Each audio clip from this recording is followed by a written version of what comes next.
Hello students, एक छोटा सा हम लोग कॉन्सेप्ट देखते हैं डायमेंशनलेस फंक्शन का। क्लियर है बेटा? तो trigonometric function, logarithm function, exponential function जो होते हैं वो डायमेंशनलेस फंक्शन होते हैं। उन पूरे की वैल्यू भी डायमेंशनलेस होती है और जो उनके अंदर इनपुट होता है, ये जो एंगल है, यहाँ पर जो पावर है, यहाँ पर जो पावर है, ये भी डायमेंशनलेस होते हैं। तो इस पर बेट जेईई मेन ने 2022 में लगातार 3 सवाल पूछा। क्लियर बेटा? इसके अलावा एक छोटा सा कॉन्सेप्ट और है कि बच्चे क्या करते हैं कि देखो बेटा, एनर्जी का एक फॉर्मूला होता है। एनर्जी इक्वल टू होता है बेटा 3/2 kT। कितना होता है? 3/2 kT।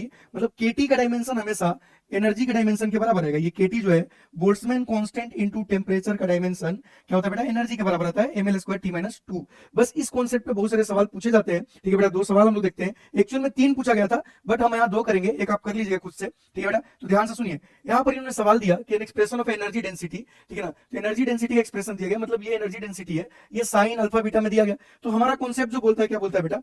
कि ये तो पूरा डायमेंशनलेस होगा।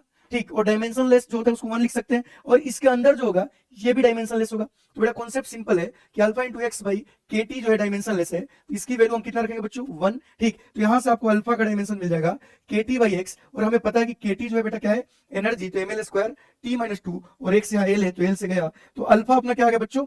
फोर्स आ गया। क्या गया? फोर्स आ गया। चूंकि अब ये पूरा क्वांटिटी भी क्या बेटा? डायमेंशनलेस, तो अल्फा बाई बीटा का जो डायमेंशन होगा वो तुम्हारा म्यू के बराबर हो जाएगा, और म्यू अपना एनर्जी डेंसिटी है, मतलब एनर्जी बाई वॉल्यूम है, मतलब उसको एलक्यू से डिवाइड करेंगे तो हमें बेटा यहाँ बीटा का डायमेंशन जो है मिल जाएगा अल्फा बाई म्यू से। अल्फा अपने पास क्या बेटा? फोर्स है, तो इसके जगह ml T-2, और एनर्जी डेंसिटी की जगह ml-1 T-2, ये और ये कैंसिल हो जाएगा बेटा, और यहाँ से आपका आंसर क्या आ जाएगा? L², और L² किस ऑप्शन में?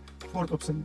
ऐसा एक और सिमिलर सवाल है, उसको भी हम लोग देखते हैं, ये वाला। यहाँ पर इन्होंने क्या बोला कि डायमेंशनलेस क्वांटिटी P, मतलब P का अपना कोई डायमेंशन नहीं है, ये पूरा का कोई डायमेंशन नहीं होगा, इसका भी कोई डायमेंशन नहीं होगा। इस सवाल में भी आपको बेटा मिलेगा पहला कि KT by beta x equal to कितना बेटा? 1।